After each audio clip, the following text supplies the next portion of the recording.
Blessings and welcome to day 9 of 30 Days of Transition from the Sideline. And this entry is entitled The Disconnect. You have finally made the transition from that job or relationship that needed to end.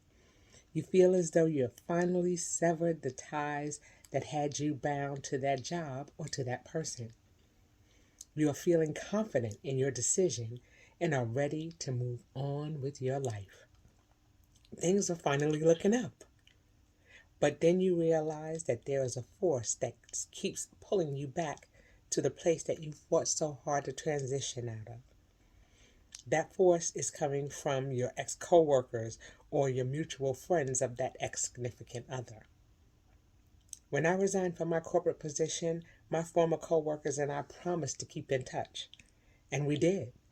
The conversations would quickly begin with, "Hey girl, I miss you," or "How you doing?"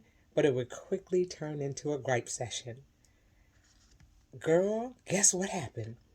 Let me tell you what so-and-so did. This place is driving me crazy." Although their intentions were good, I realized that each call was becoming one of two things: a coaching session for them and a soul tie for me.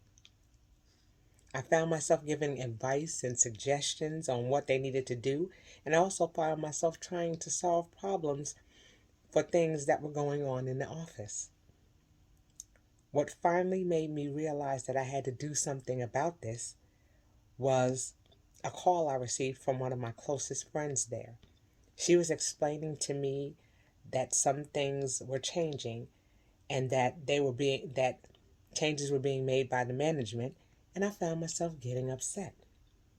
I said, "How are we going to revise our review to reflect these changes?" And I was no longer there. And I said, "We." This is when I realized I was still tied to the place that I thought I had successfully walked away from.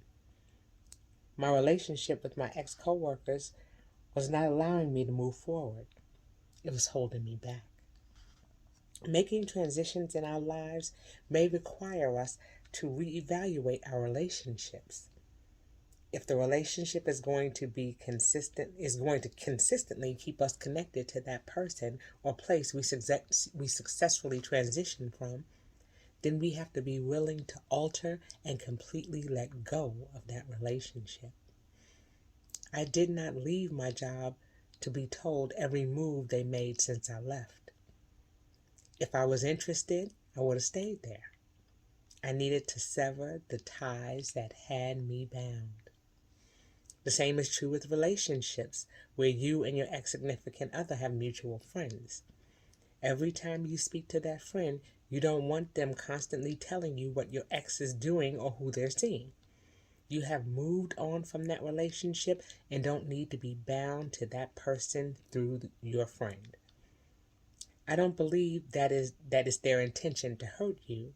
They simply don't realize that it took a great deal of effort to transition from that relationship, and you need to keep the momentum going forward, not backwards.